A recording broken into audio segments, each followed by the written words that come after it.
इस सेशन में हम लोग एक एग्जाम्पल सॉल्व करेंगे कि हमको एक NFA गिवन है और इस NFA को हम DFA में कन्वर्ट करेंगे। ओके, उसके बाद क्वेश्चन में ये भी कह रहा है and find minimum number of states in DFA। Okay, इसका मतलब पहले तो क्या करेंगे, इस NFA को DFA में कन्वर्ट करेंगे। और जो मैंने ये कॉन्सेप्ट एक बताया था कि अगर जब NFA विद n स्टेट होता है उसको तुम DFA में कन्वर्ट करते हो m स्टेट के, तो m स्टेट्स 2 की पावर n एट मोस्ट कैसे हो सकती हैं, एक आंसर ये भी करेंगे। और इसके बाद चूंकि ये find minimum number of states in DFA, ये तो बिल्कुल सेपरेट क्वेश्चन है। ओके, तो इसका मतलब क्या है कि जो DFA कन्वर्ट होके आएगा उसको चेक करेंगे कि क्या वो ऑप्टिमाइज्ड DFA है, अगर नहीं होगा तो फिर ऑप्टिमाइज करेंगे। ओके, तो देखते हैं कैसे। इस सवाल को मतलब दो तरह से कर सकते हैं। तो अभी चूंकि जस्ट बिगिनिंग है तो ट्रांजिशन टेबल की फॉर्म में करके दिखाता हूं, उसके बाद उस ट्रांजिशन टेबल को कन्वर्ट कर देंगे हम स्टेट डायग्राम में। ओके, और इसके बाद वाले एग्जांपल्स में डायरेक्ट स्टेट डायग्राम बनाऊंगा। तो देखते हैं, मैंने कहा कि जैसे ये कहा गया कि इनिशियल स्टेट DFA की क्या होगी, तो कहता दोनों की इनिशियल स्टेट सेम होगी। मतलब इसकी इनिशियल स्टेट Q0 है तो DFA की भी इनिशियल स्टेट क्या होगी, Q0 होगी। लेकिन चूंकि ये सबसेट कंस्ट्रक्शन मेथड है इसलिए Q0 को हम सबसेट की तरह लिखें। ओके, तो ये बात हो गई। हमने कहा ये, अब दूसरा पॉइंट था कि डेल्टा डैश कैसे लिखना है, तो ये डेल्टा डैश हो गया, इनपुट A और B ही हैं। ओके, तो हम इसको क्या करते हैं, A और ये B। ओके, और ये Q0 से स्टार्ट कर रहे हैं, Q0 इनिशियल स्टेट है। ओके, अब ये बाद में करेंगे, चूंकि इनिशियल स्टेट के बारे में बताना था इसलिए मैंने इनिशियल स्टेट पहले बना के रख दी। अब देखते हैं, Q0 से A रीड करते हैं तो क्या आता है, Q0 से A रीड करने पे Q0 और Q0 से A रीड करने पर Q1। मतलब A रीड करने पर दो स्टेट में जा रहा है, Q0 में और Q1 में, तो इसीलिए इसको सबसेट की तरह लिखेंगे। यहां लिखेंगे Q0 और Q1, यहां पर कॉमा। ओके, ये देखो दो स्टेट एक स्टेट से ज्यादा आ रही है इसीलिए सबसेट की फॉर्म में लिखा जा रहा है। और सबसेट की फॉर्म में भी लिखने का रीजन है क्योंकि NFA का क्या प्रॉपर्टी थी कि स्टेट Q पर है, एक इनपुट रीड करके कहां जा सकता है, 2 की पावर Q स्टेट्स में जा सकता है। ओके, तो उस वजह से यहां पर एक से ज्यादा स्टेट आ रही है। अब देखो Q0 पर A का ट्रांजिशन देख लिया, Q0 पर B का ट्रांजिशन देखो, सिर्फ Q0 है। ओके, तो हमने यहां क्या कर दिया, Q0 कर दिया। अब ये क्या है, इनपुट कॉलम है। इनपुट कॉलम में क्या कोई नई स्टेट आई है, Q0 ये वाली स्टेट तो ऑलरेडी ये है तो इसके लिए कुछ नहीं करेंगे, लेकिन ये स्टेट नहीं आई है तो हम इसके लिए क्या करेंगे, Q0 Q1, इसके लिए हम क्या करेंगे, फिर से ट्रांजिशन लिखेंगे। ओके, और Q0 Q1 इसका मतलब इसके लिए ट्रांजिशन लिखा कैसे जाएगा वो देख लेते हैं। डेल्टा डैश ये क्या है, Q0 Q1 A पे मुझे लिखना है A, तो इसको कैसे लिखूंगा, अब इसको लिखूंगा delta dash Q0 A। Okay, union, इसको हटा देता हूं, अब डेल्टा डैश Q0 नहीं, Q0 तो लिख दिया, Q1 बचा।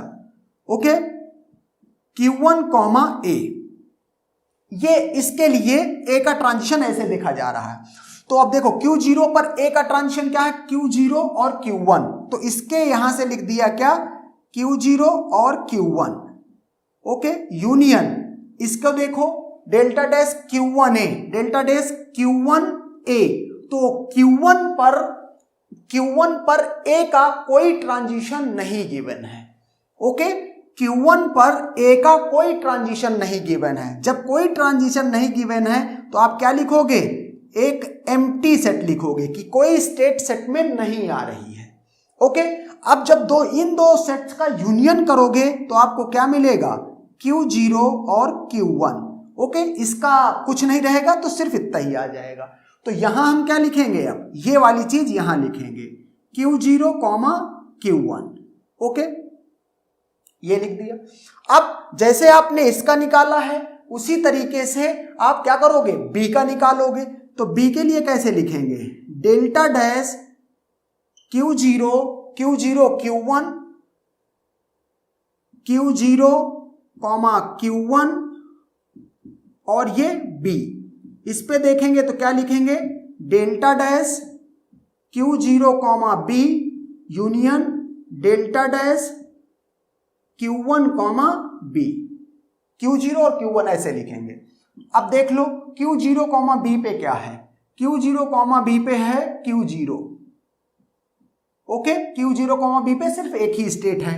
यूनियन Q1, B पे क्या है, Q1, B पे है Q2। तो यहां पे क्या आ गया, Q2। दोनों का यूनियन करेंगे, दोनों सेट्स का, तो क्या आ रहा है यहां पे आ रहा है Q0 और ये Q2। ओके, तो यहां क्या लिखेंगे, यहां लिखेंगे Q0, Q2।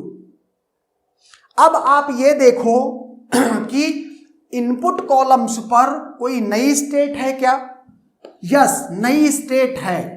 और वो नई स्टेट क्या है, नई स्टेट है Q0, Q1, तो ये तो ऑलरेडी आ चुका है। ये Q0, Q2 नई स्टेट है, तो जो नई स्टेट है तो उसके लिए फिर से ट्रांजिशन कराए जाएंगे, Q0 और ये Q2। ओके, तो अब हमें इसके लिए फिर से लिखना पड़ेगा delta dash Q0, Q2। Okay, और इसका A पर ट्रांजिशन देखना है पहले, तो क्या देखेंगे, डेल्टा डैश यहां से Q0, A union delta dash Q2, A। Okay, तो डेल्टा डैश Q0, A देखो, Q0 A में क्या है, Q0, Q1 union delta dash Q2 A क्या है, Q2 पर A का ट्रांजिशन डिफाइंड नहीं है, तो इसका मतलब क्या है, ये एम्प्टी है। दोनों का यूनियन करेंगे आपको मिलेगा Q0, Q1। ओके, तो यहां क्या आ गया, Q0, Q1। ओके, अब अगर बात करें हम क्या Q0, Q2 पर A का ट्रांजिशन नहीं, हमें क्या चाहिए, B का ट्रांजिशन चाहिए। ओके, तो यहां पर चेंज हो जाएगा सिर्फ इनपुट क्या, B। ओके, अब B पे देख लेते हैं कि क्या पॉसिबिलिटी है। Q0 पर B देखते हैं, Q0 पर B सिर्फ Q0 आ रहा है। ओके, तो यहां आ गया Q0, और यहां Q2 पे B एम्प्टी सेट है, Q2 पर कोई ऑपरेशन परफॉर्म नहीं है। ओके, तो यहां से सिर्फ क्या आ गया, Q0। ओके, तो आप यहां पे भी क्या कर देंगे, यहां पे भी कर देंगे Q0। ओके, क्या इनपुट कॉलम में कोई नई स्टेट आई है, Q0, Q1 ये ऑलरेडी है, Q0 ये ऑलरेडी है। तो कहता है अब पीछे क्या कोई स्टेट ऐसी है जिसके लिए आपने इस तरह से ट्रांजिशन ना लिखा हो, हर एक स्टेट का ट्रांजिशन जो इनपुट कॉलम में है उसका लिख दिया। इनपुट कॉलम में कोई नया सबसेट अब नहीं आ रहा, तो आप क्या करेंगे, प्रोसेस को स्टॉप कर देंगे, टर्मिनेट कर देंगे। ओके, अब इसमें सिर्फ क्या बनाना बाकी है, फाइनल स्टेट बनानी बाकी है, ट्रांजिशन टेबल। ट्रांजिशन टेबल है ये किसकी, DFA की, इस NFA के इक्विवेलेंट DFA की। सबसेट कंस्ट्रक्शन मेथड क्यों कहते हैं, क्योंकि देखो यहां पर सबसेट्स हैं, इसीलिए इसको सबसेट कंस्ट्रक्शन मेथड कहते हैं। नेक्स्ट पॉइंट था कि इसकी फाइनल स्टेट क्या होगी, कहता है इसकी NFA की फाइनल स्टेट जिस भी, ये स्टेट्स का कॉलम है। ओके, ये स्टेट्स है, तो कहता है Q2 जिस भी सबसेट में है वो फाइनल स्टेट बनेंगे। जैसे कि Q2 ये है यहां पर, तो इसको क्या बनाएंगे, फाइनल स्टेट। और इनमें दोनों में है क्या, कहीं Q2 नहीं है, तो सिर्फ एक फाइनल स्टेट रहेगी, ये Q0, Q2 वाली। ओके, अब एक काम करते हैं, इसको स्टेट डायग्राम में इसको कन्वर्ट कर देते हैं। तो मैंने क्या किया, ये Q0 लिया और इस पे A पे ट्रांजिशन दिया, तो क्या किया, A पर ट्रांजिशन दिया तो ये गया Q0 और Q1 में। ओके, और B पे ट्रांजिशन दिया तो Q0 इटसेल्फ है, तो ये बना दिया। Q0, Q1 पर A का ट्रांजिशन दिया तो Q0, Q1 में ही है, तो A के ट्रांजिशन पे ये कर दिया। और बी पे ट्रांजिशन दिया तो Q0 Q2 है, बी पे ट्रांजिशन दिया तो Q0 Q2 है। ओके, तो ये बना दिया। ओके, अब Q0 Q2 पर ए का ट्रांजिशन दिया तो Q0 Q1 है, इस पे दिया तो Q0 Q1 है। ओके, और बी पे ट्रांजिशन दिया तो Q0 है, इसका मतलब इस पे दिया तो ये है। ओके, तो हमने ये क्या कर दिया, ये हमारा है DFA।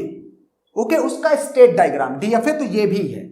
ओके, और फाइनल स्टेट इसकी क्या होगी, इनिशियल स्टेट तो बता दी, फाइनल स्टेट Q2 जहां जिस भी स्टेट में प्रेजेंट है, यहां प्रेजेंट है नहीं, यहां प्रेजेंट है Q2 नहीं, यहां प्रेजेंट है यस, तो ये इसको क्या बना देंगे, इसको बना देंगे फाइनल स्टेट। तो ये हमको क्या मिल गया है, DFA।